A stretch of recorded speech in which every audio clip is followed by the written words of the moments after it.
Inaresto ng mga pulis ang aktor at komedyante na si MacNeil Briguela o mas kilala sa pangalang Aura.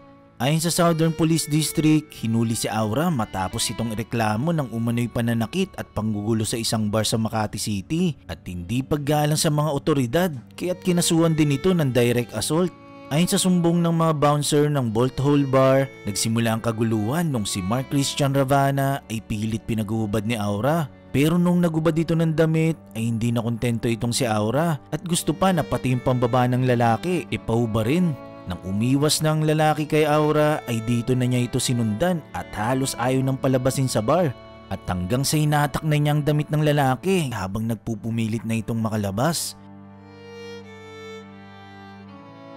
Sinundan nito ni Aura hanggang sa labas na siyang pinagmulanan ng kaguluhan at dito na rin nakigulo ang mga kasama ni Aura. Sumaklolo na ang mga barangay at pulis pero hindi pa rin maawat at mapigil ang pagwawala ni Aura.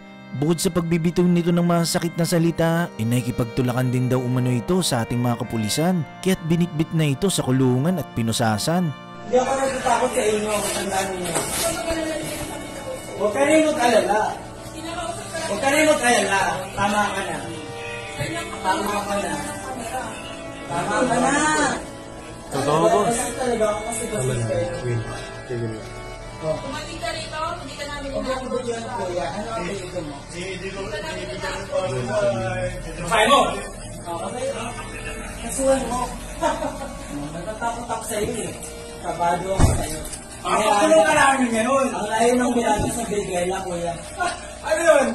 Ayon sa side ni Aura, may hinipuan daw na kasama niya kaya't pinagtanggol niya lang daw ito at ito raw ang punot dulo ng kaguluhan.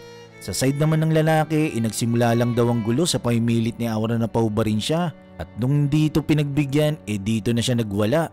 Si Mark Christian Ravana nag-file ng complaint laban kay Aura which is legal. Yung sinasabing babae naman na hinipuan walang final na complaint sa kapulisan. Sa halip, naglabas lang ito ng press release sa social media. Well, ito ang kuha sa CCTV ng bar at panoorin natin ang kabuuan ng pangyayari at kayo nang umusga kung sino ang sa tingin nyo nagsasabi ng katotohanan.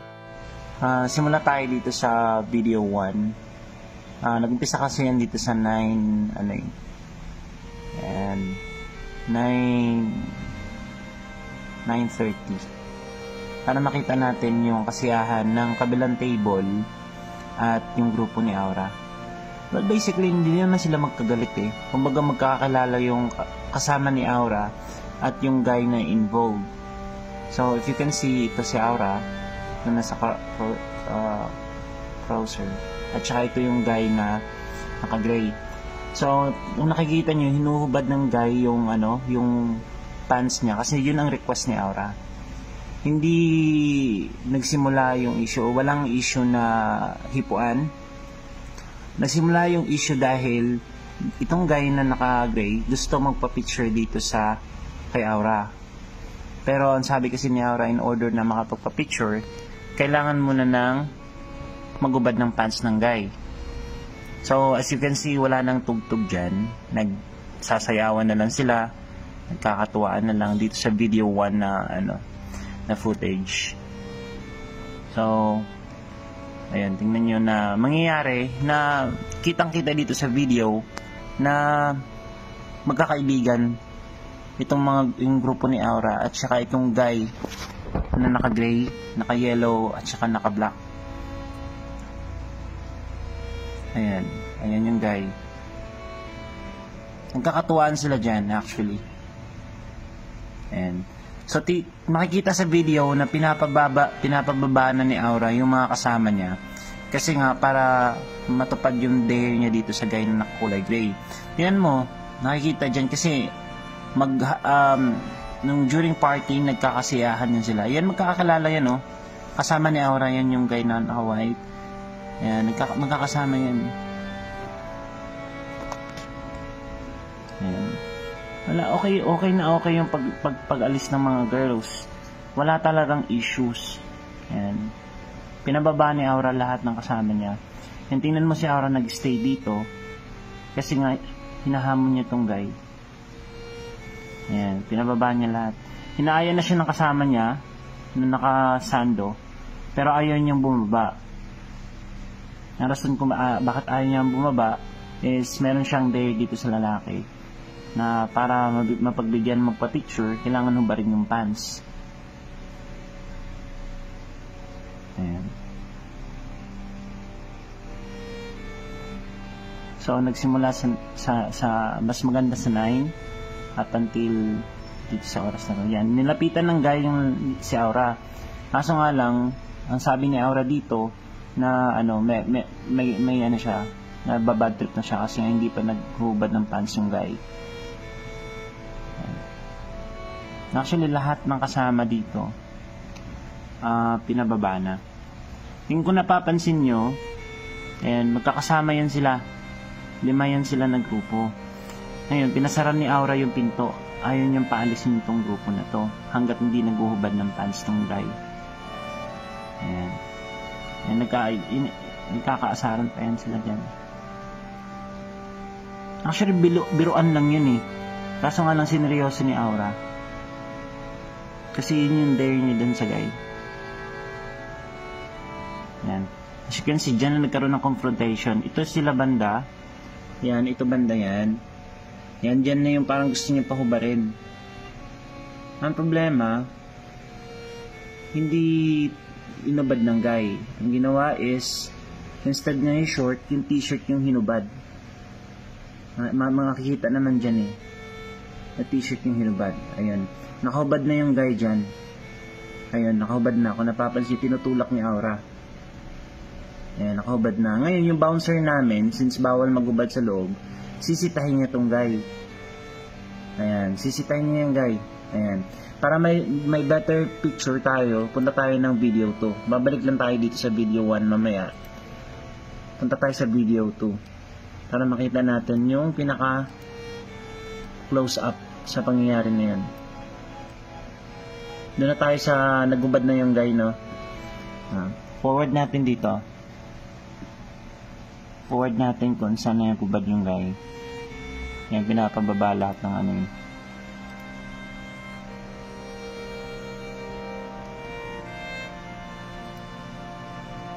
Kakalam ko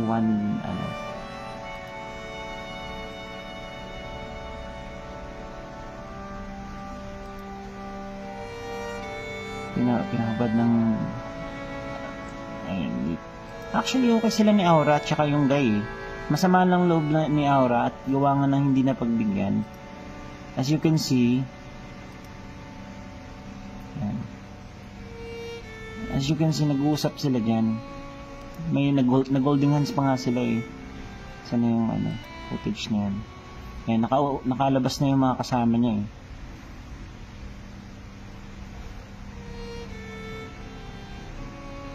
Yan. Magpapaalam na nga yung mga kasama ni Aura.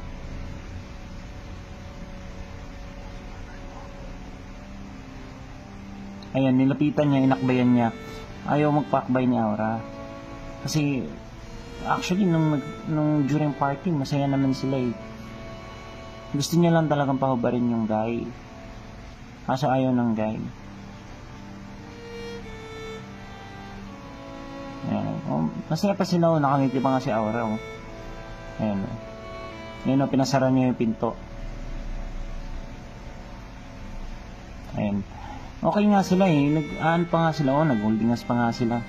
Nagkukulitan lang yun sila.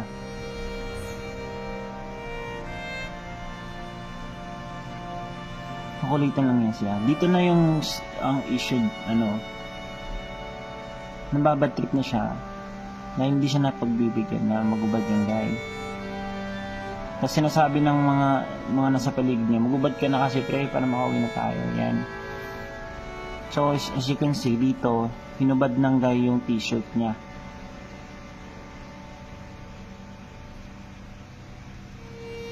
Tingnan nyo. Hinubad ng guy yung t-shirt niya. Ang gusto niya mangyari is subarin yung short. Kaso nga lang t-shirt lang yung hinubad. Tutulak niya yan. Yan.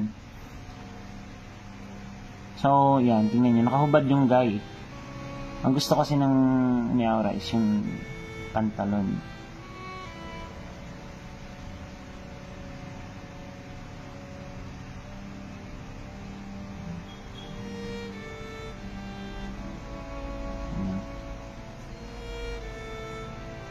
Sinita siya ng bouncer namin eh. Dito na magsisimula yung komosyon dito sa loob. Nung papaalis na yung mga lalaki. So balik tayo sa video 1. Pero teka, play muna natin dito. Yan, hinihatak na ni Aura yan. Tingnan yung crosser. Hinahatak na ni Aura yan yung guy. Makikita naman dyan sa video kung paano hinatak yung guy. Ayan, nagkaroon sila ng rambulan dyan. Ngayon, punta tayo sa video 1.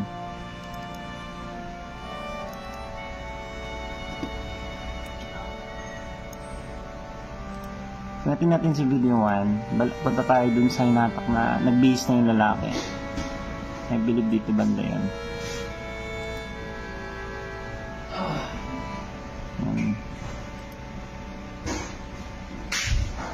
Ayan.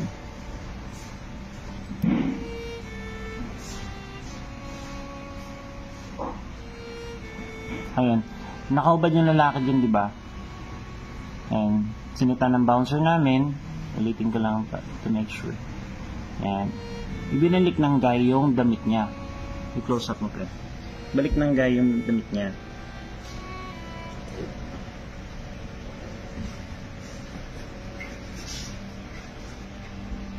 Ayan.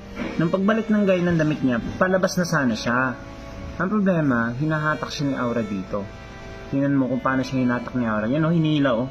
Tingnan mo sino nung unang kung paano hinatak ni Aura yung guy. Ayan. Ayan.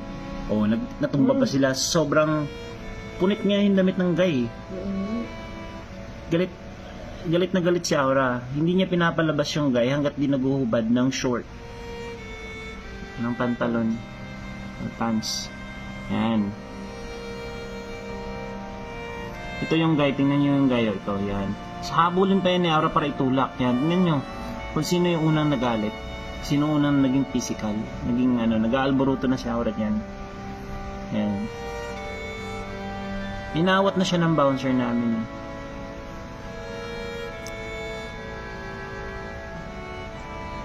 So dito parang nagtatawanan pa yung guy. Hindi pa inaano kasi nga akala na pero naiinis na rin yung guy kay Aura kasi na masyado ng physical yan. Tutulak pa yan ulit.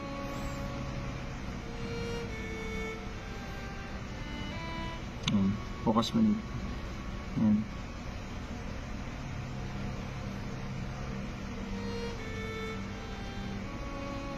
Tutulak pa yan ulit.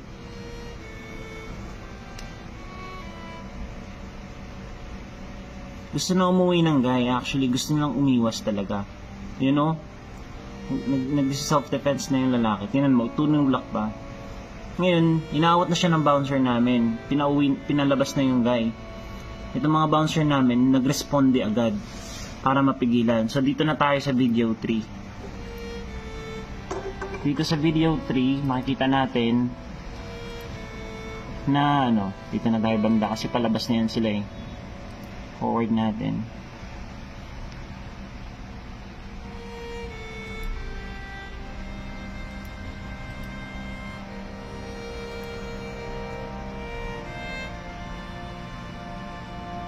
Yan yung mga nakalabas yung tropa eh ni Aura. Yan yung pinasara yung pinto. Ito na yan.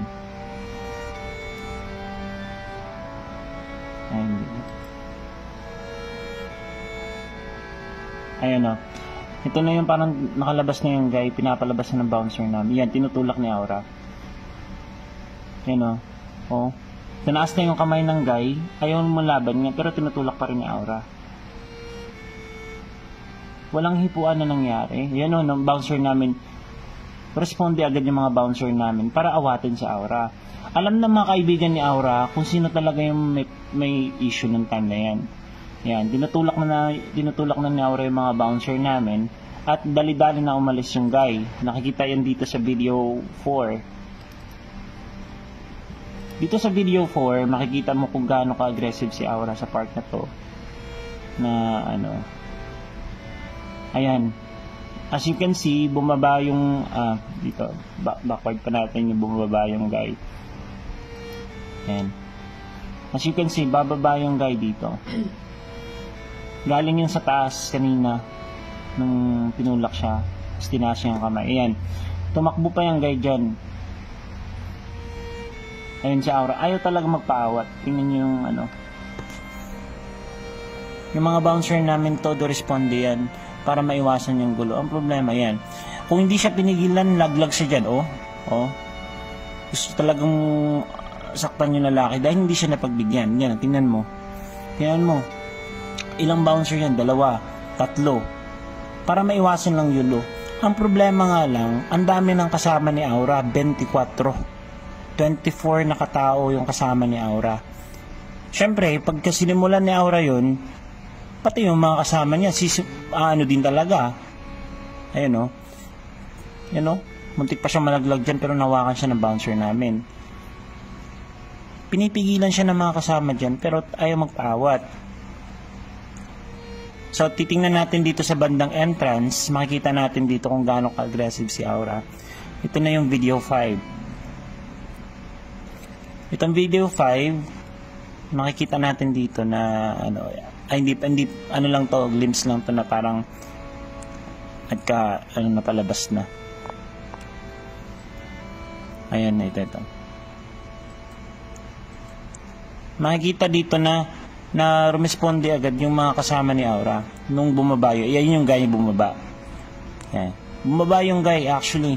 Kawawa nga yung guy kasi punit-punit yung damit.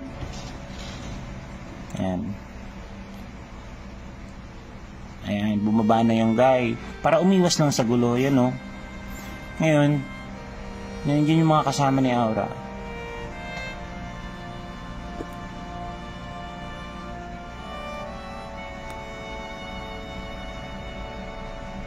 Ayan. So, ang dami yung mga kasamang lalaki si Aura. Pati yung mga babae na nagsiunahan ng bumaba. Nagsiakyatan ulit o. Yung may dalang rose. Ayan. Nagsiakyatan ulit. Ayan. Tingnan mo kung gaano ka-aggressive si Aura. Ayaw magpapigil. Tingnan mo. Ayan. Sinasabi niya yan, gusto niya sapakin yung lalaki. Tapos dito tayo sa video 6.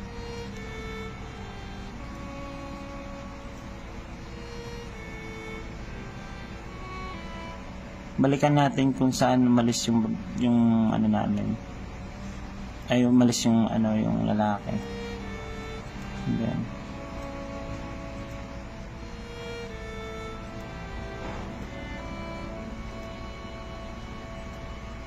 yung babaeng dito umakyat, may dalang rose. Ayan yun. Ayan yung guy. Tama. Ayan yung naka-gray na guy na lumabas na sa premises namin. Ayan, lumabas na. Mamadali nga siya kasi nga ayaw ng gulo. Tapos magsisiakyatan yan. Sabi ng guy dun sa labas na awatin si Aura. Kaya yung mga guy nagsipasukan sa loob. Awatin si Aura kasi ayaw magpaawat. So makikita natin dyan na kung gaano siya ka-aggressive. Ayan, mga bouncer yan na nag-responde agad para maiwasan yung gulo. Kaso nga lang sobrang dami ng kasama ni Aura. At gusto niya talagang sapakin yung guy sa labas. O yan o, tingnan mo kung gaano ka violent si Aura dyan. So balik tayo dito sa last part. Simula nang umalis yung guy sa akin.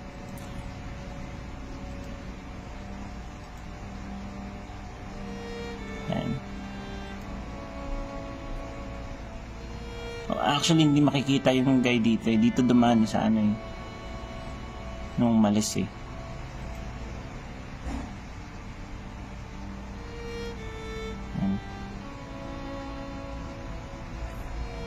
mga 1:45 data. Ayan o, si Aura. Yan o. Ayun, hindi naman pigilan si Aura dyan. Doon na nagsimula yung gulo. Ngayon, yung guy gusto niyang sugurin. At yung mga kasama ni Aura, wala na kaming footage dyan na further dun sa unahan. Pero gusto ni Aura sapakin yung guy. Then dumating sa punto na nakisali na rin yung mga kasama ni Aura. So basically, wala talagang hipuan na nangyari. Kasi kapag dating sa hipuan, masyado kaming sensitive dyan. Masyado kaming hands-on. As you can inquire, you can also go to the police station ng SAIS dito sa poblasyon kung gaano kami ka hands-on pagdating sa mga ganyang issue. Sa footage na to, walang issue na hipuan.